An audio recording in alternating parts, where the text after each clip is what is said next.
我都要发照片。好多钱？是每一期。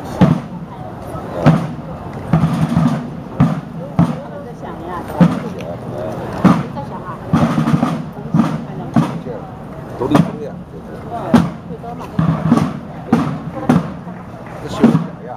这东西呀。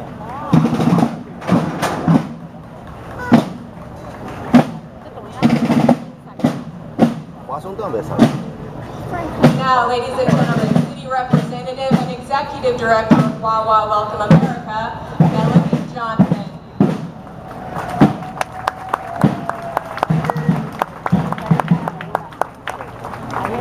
Good morning, everyone. Happy 4th of July. I'm so happy to see all of you here today. We are officially opening up our Wawa Welcome America 4th of July celebration right here in America's birthplace. So let's hear it for the 4th of July.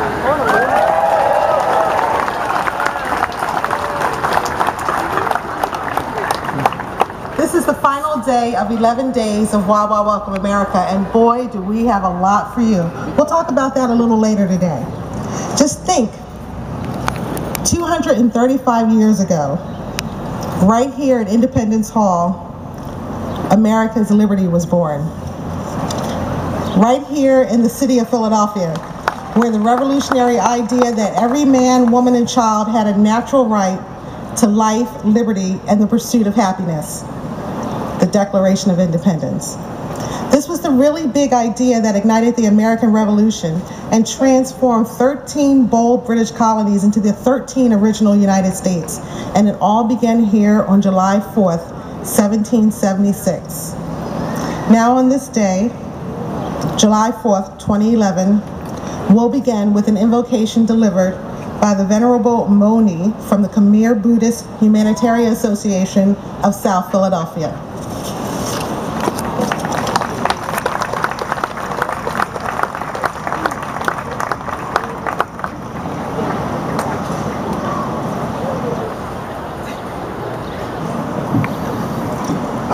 Ladies and gentlemen, I am very pleased and proud to be here with you to celebrate the 4th of July, our Independence Day.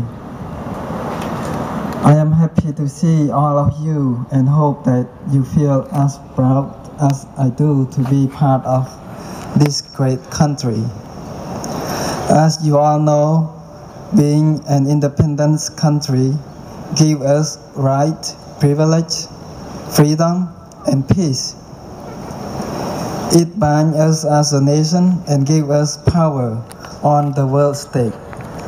We all knowing that our forefathers have paved the path for this great nation to be proud in its independence. That I am here today is, to me, a matter of astonishment as well as gratitude.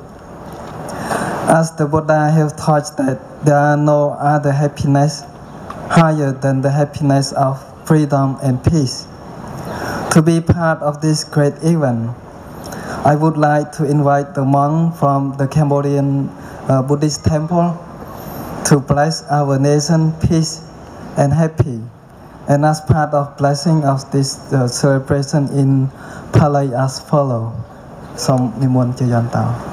Chayantao Potaya Mole Sakyanang Nantewatano Ewang Twang Vichayo Hachaya Sachaya Mengkale Parajita Palangke Saise Patavipakare Apiseke Sapapatyanang Akyapatavamatate Sanyakatang Samyangkaleng Sopapyanang Sahatang Sopana Samahatayan Sayakang Pramangkare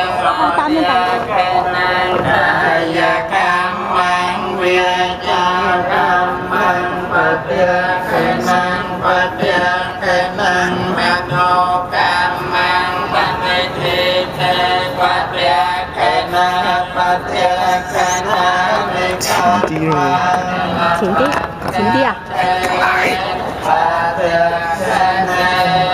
Thank you and may God bless America.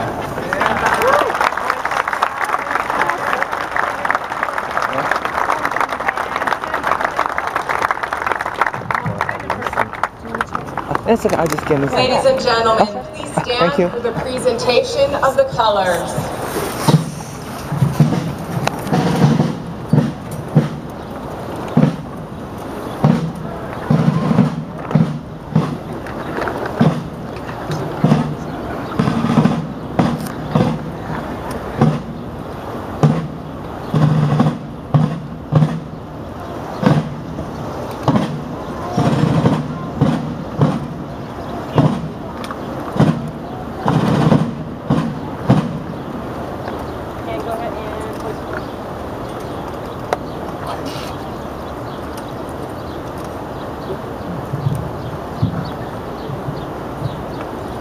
And now, here to sing our national anthem, winners of last season's Sing Off, Committed.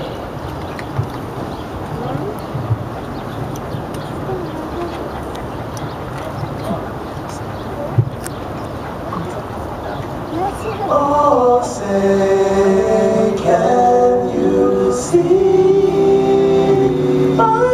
dawn's early light? What so proudly we hailed at the twilight's last gleaming, whose bright stripes and bright stars through the perilous fight o'er the ramparts we watched. Oh, we're so gallantly streaming, and the rocket's red glare, the bombs bursting in air, gave proof through the night that our flag was still there.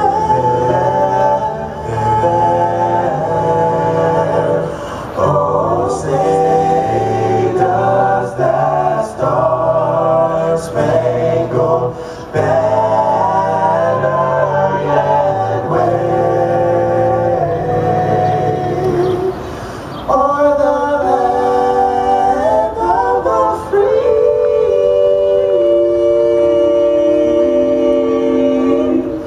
and the home of the brave, home of the brave.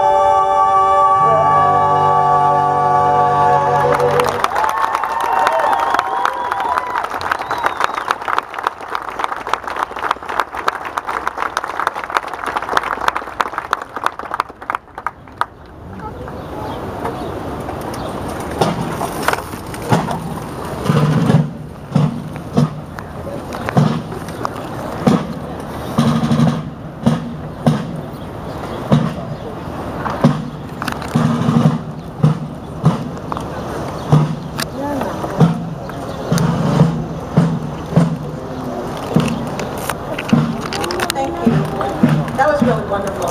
We are so happy to have Committed with us in Philadelphia for the 4th of July, and we're very pleased that they added their beautiful voices to our Independence Day celebration. It's great to be in Philadelphia today. Nowhere else in this beautiful country can you feel the same surge of pride in the world-changing democracy that started here as you can in Philadelphia, especially during Wow Wow Welcome America. Our real and ever-present Philadelphia history invites us to walk through the same streets and visit the very buildings that make historic Philadelphia America's most historic square mile and sets us apart from every other city in America. Now please join me in welcoming someone who spends each and every day telling the world the story of the living history of Philadelphia and America, the Superintendent of Independence National Historical Park, Cynthia McLeod.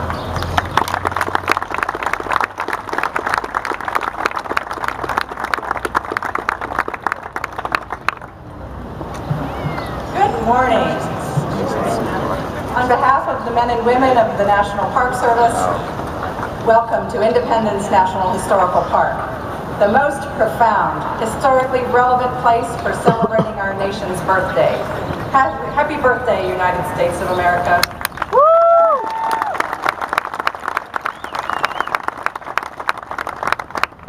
As Melanie said, we are here today in front of Independence Hall, where the earth-shaking decision was made 235 years ago to become independent from Great Britain, at the time the world's most powerful country. Some of you have come a long way to join in this celebration, and some of you come every year because you live nearby and you want to join in the fun. I was just speaking to a family from Delaware who has made this trip an annual family event because they know Philadelphia is the most appropriate place to spend the 4th of July. They really enjoyed the Philly Pops concert last night with Peter Nero on the 10th anniversary of the Philly Pops. They also like our baseball team, and they're looking forward to the parade later on today. We're going to have some National Park Rangers, and for the first time in a long time, the Friends of Independence will be carrying a Liberty Bell. Why do we want to be here? More seriously, because this is where our nation began. This is where the founders met, debated, sometimes disagreed and argued, but in the end, reached agreement to be free from English rule and to set up a new form of government with separation of powers, elected leaders who draw their power from the citizens, a code of law, and a flexible framework to allow for improvement. This site is now under the care of the National Park Service, and it is a profound privilege to be here every day to be steward for two of our nation's greatest symbols of freedom and independence, and for our newest memorial component, the President's House site. And I hope some of you all were here to enjoy the video before the program started. We have Independence Hall, where the Declaration of Independence in 1776 and the Constitution in 1787 were debated and adopted. Also on the A list, of course, is the Liberty Bell, now across the street, which, though silent for many years, conveys a message of freedom and liberty around the world, from the calls of the abolitionists who named it, to the voices of the suffragettes who used the bell as a symbol for their cause, to the sometimes currently unheard voices of people around the world struggling for their own freedom and justice. Our most recent historic site to be unveiled and celebrated is the President's House site at the other end of this block, with its exhibit, Freedom and Slavery in the Making of a New Nation, where our first two presidents lived while Philadelphia was the capital of the United States of America. You can see behind me that we are undertaking a major preservation project on the bell tower of Independence Hall, and in just a few minutes you'll see a video with more information about the work going on there. Our current $5 million preservation maintenance project, that's a good use of federal tax dollars, I think, will ensure that the tower remains standing, a symbol of independence for many generations to come. While the finished project will improve the appearance and condition of the tower, the scaffolding that is necessary for the duration of this project obscures the historic tower, and we are so very grateful to the Friends of Independence for the decorative scrim that they funded to cover the scaffolding. Isn't it handsome? But even better, come back next year to celebrate the new old look. We welcome millions of visitors from all over the world every year who journey to experience these icons firsthand. And we're excited about the newly interpreted President's House.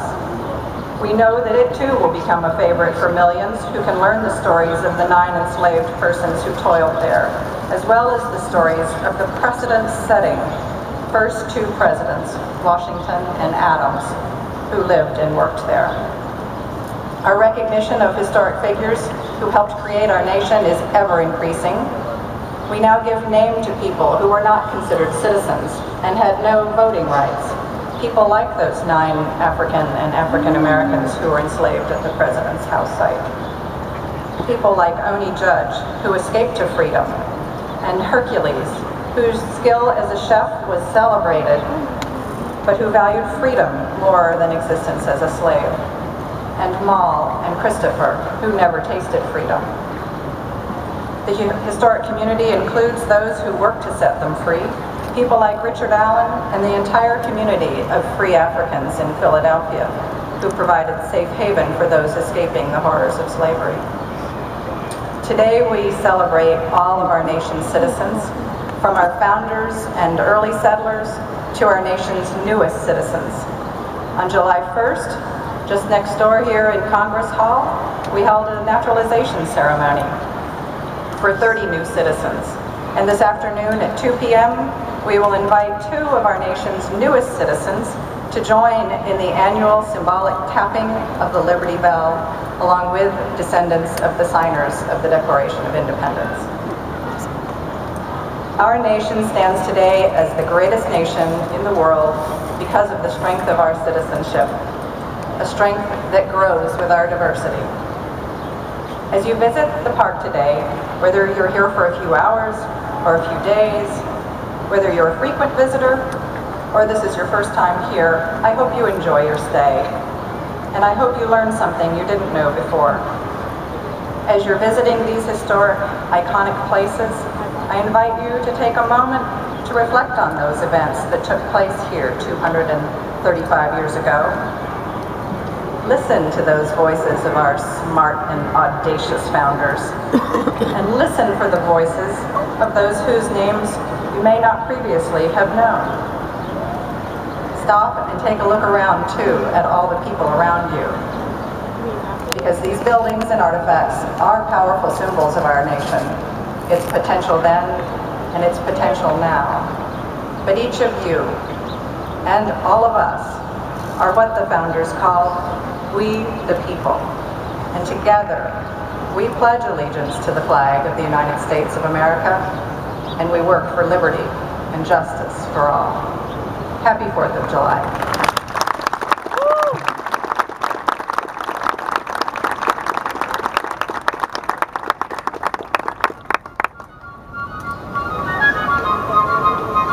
The bell tower of Independence Hall has seen many great Americans. So many patriots have passed through to serve our newly forming country. Now, you're going to get a look at a part of the building rarely seen.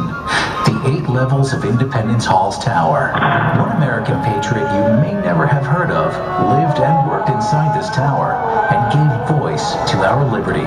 Andrew McNair was the bellkeeper, and the tower was where he worked and sometimes slept. Except it was not known as the Liberty Bell then. It was the State House Bell. In the tower, you can see a remnant of a lightning rod that Benjamin Franklin had installed in 1753. This historic tower has had a lot of wear and tear along the way. By 1781, its original wood structure had become weakened by age, and it was removed as a safety precaution. In time, the tower was rebuilt and a clock was even added. Almost 200 years have passed since the last complete renovation of the old wooden bell tower. Now, it's time to make sure all that history is preserved for another century or two. Starting in the summer of 2010, the process should take about 18 months. In the meantime, Independence Hall will be open and functioning normally during the restoration. Experience for yourself the spirit of freedom represented by Independence Hall and its remarkable tower.